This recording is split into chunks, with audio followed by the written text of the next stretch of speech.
সালাম আলাইকুম। আমি এই ভিডিওতে আমার ব্যক্তিগত মতামতগুলো তুলে ধরছি। বাংলাদেশ জাতীয়তাবাদী দল বিএনপির আগামী দিনের যারা রাষ্ট্র ক্ষমতা অথবা এই দলটাকে লিড করবেন, ধাপে ধাপে বেগম খালেদা জিয়া বা সাবেক প্রেসিডেন্ট শহীদ প্রেসিডেন্ট জিয়াউর রহমান, তারপরে আছেন জনাব তারেক রহমান, ৬১ বছর বয়সে পা দিয়েছেন। এর পরবর্তী সময় বিএনপির কাণ্ডারি হিসাবে যাকে বলা হয়ে থাকে তিনি হচ্ছেন জাইমা রহমান, অর্থাৎ তারেক রহমানের যিনি কন্যা আছেন। যথেষ্ট শিক্ষিত, বিদেশে পড়াশোনা করেছেন, স্মার্ট, ডেশিং, সুন্দরী, সবকিছু আমরা বলতে পারি। মানে আগামী দিনে তিনি জাতীয়তাবাদী দল বিএনপিকে লিড করার মতন হয়তো সকল রকম দক্ষতা, যোগ্যতা, যেগুলা শিক্ষাগত দিক থেকে দরকার ছিল সেগুলো আছে। এবার দরকার হচ্ছে রাজনৈতিক ম্যাচিউরিটি। তো তিনি এই প্রথমবারের মতন রাজনৈতিক দল হিসেবে বিএনপি যেভাবে দীর্ঘ ১৭ বছর বিদেশ থেকে পরিচালিত হয়েছে, এখন আওয়ামী লীগ হচ্ছে, তো অনলাইনে নেতাকর্মীদের সাথে সাক্ষাৎ করা, কথাবার্তা বলা, তাদের মনোবল চাঙ্গা করা, এই কাজগুলা যতদিন করে আসছেন। তো তারেক রহমানের মেয়ে জাইমা রহমানের হাতে খড়িও আপনার ঠিক একইভাবে হয়েছে। তবে এটা নিয়ে পজিটিভও আছে, নেগেটিভও আছে। পজিটিভ হচ্ছে যে না, রাজনীতিতে তার হাতেখড়ি হলো, এবং কি নেতাকর্মীদের সাথে ইউরোপ ভিত্তিক যে প্রতিনিধি আছেন তাদের সাথে একটা প্রোগ্রামে তিনি প্রবাসীদের ভোটাধিকার সংক্রান্ত কার্যক্রম নিয়ে আলোচনা করেছেন। যেহেতু প্রোগ্রামটা ছিল প্রবাসীদের ভোটাধিকার, তার মানে বিদেশে যারা বসবাস করে, তো এখন এতগুলা দেশে একসাথে গিয়ে প্রোগ্রাম করার চেয়ে বেটার ছিল অনলাইনে করা। এটা নর্মালি আমরা বোধগম্য হয়। কিন্তু অনেকের বক্তব্য যে তিনি কেন আসলে বাংলাদেশে এসে সরাসরি বিএনপির ভবিষ্যৎ কাণ্ডারি হিসাবে বাবার অনুপস্থিতিতে, অথবা এই মুহূর্তে বেগম খালেদা জিয়া তিনি আপনার অসুস্থ আছেন, হাসপাতালে এভার কেয়ারে নিয়মিত যাতায়াত আছেন, এই মুহূর্তে দল হিসাবে বিএনপির যারা মূল কারিগর মানে জিয়া পরিবার, তাদের কিন্তু কোনো উপস্থিতি নেই। এর বাহিরে দলটির বিভিন্ন নেতাকর্মী দিয়ে এই মুহূর্তে কার্যক্রম চলছে। তো কেউ কেউ মনে করছেন যে জাইমা রহমানকে বাংলাদেশে পাঠিয়ে তারেক রহমান আসতে হয়তো ডিসেম্বরের 7 তারিখের মধ্যে আসতে হবে। আমরা যতদূর জানি যে তফসিল ঘোষণার আগে তিনি যদি বাংলাদেশে না আসেন তাহলে ওনার কিন্তু বাংলাদেশে এখনো ভোটাধিকারের সুযোগ নেই। রাইট নাও প্রবাসী যে ভোটাল সিস্টেম, সেখান থেকেও তিনি অ্যাপ্লাই করেনি, তার মানে তিনি দেশে আসবেন। অলরেডি তার গুলশানের বাড়ি প্রস্তুত করা হয়েছে, বুলেট প্রুফ গাড়ি সম্ভবত আনাও হয়েছে। তো সবকিছু মিলিয়ে প্রস্তুতি থাকলেও তারেক রহমান দেশে কবে ফিরবেন, নেতাকর্মীরা স্লোগানও দিচ্ছেন December is calling, Tarique Rahman is coming. তো একটা অপেক্ষার পালা চলছে। তবে এই যে নির্বাচন পরবর্তী বা নির্বাচন আগের যে সময়টা, 5ই আগস্ট পরবর্তী বা নির্বাচনের আগে এখন মনোনয়ন ঘোষণা করা হয়েছে, দলের মধ্যে অনেক কোন্দল জড়িয়েছে, এলাকা এলাকায় মনোনয়ন প্রার্থী যারা পেয়েছেন আর যারা পান নাই তাদের মধ্যে নানান কেওস আছে। সবকিছু মিলিয়ে একটা হযবরল অবস্থায় কিন্তু বিএনপির রাজনৈতিক প্ল্যাটফর্মটি আছে। এখানে জনাব তারেক রহমান সরাসরি থাকা অথবা ওনার বিপরীতে কেউ থাকা মানে হচ্ছে সেটা জাইমা রহমান।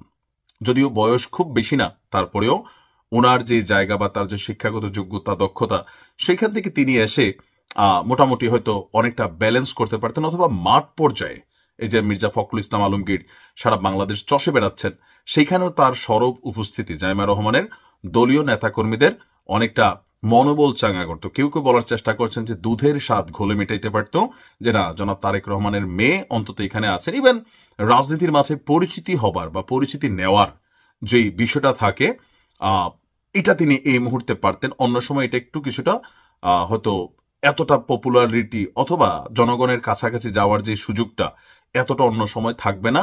কারণ ক্ষমতায় বসে গেলে দৃশ্যপটগুলো একটু ভিন্নই হয়। ক্ষমতার পরে ক্ষমতার আগে দুইটা বিষয় দুই রকম।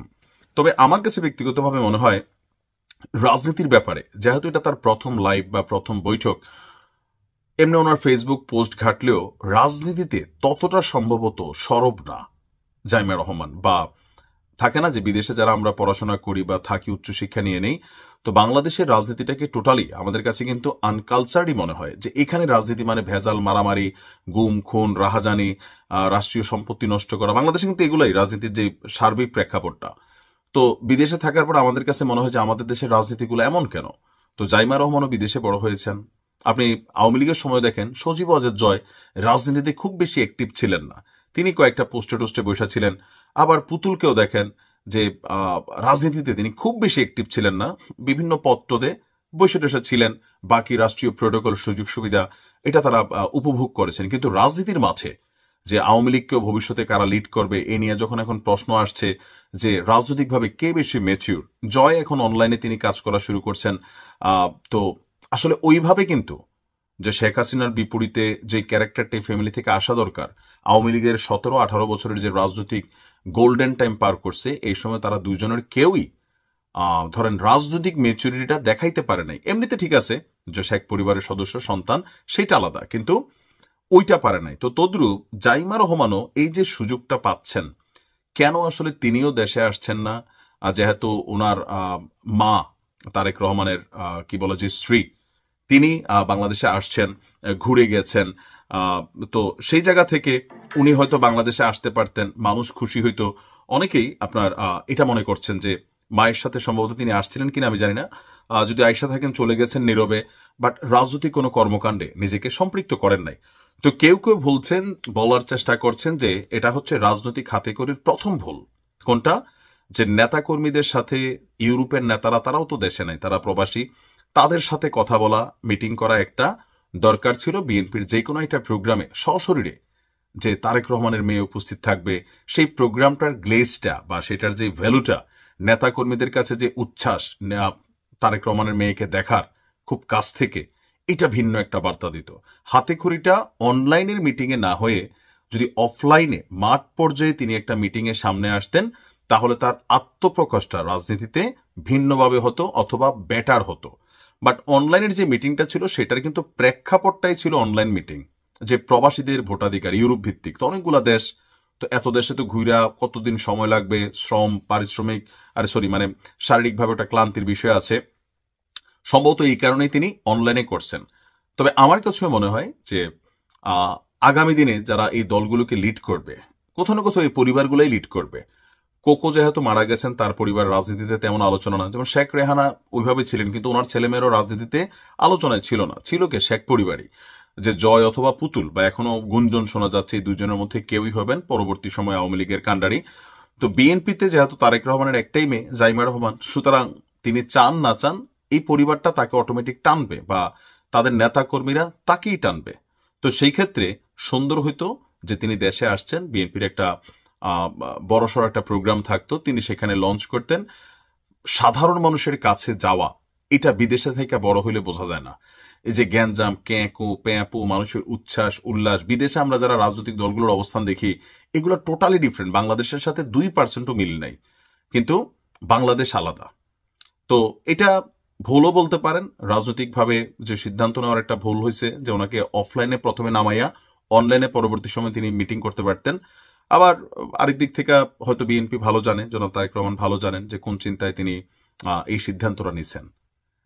ভালো থাকুন, আসসালামু আলাইকুম।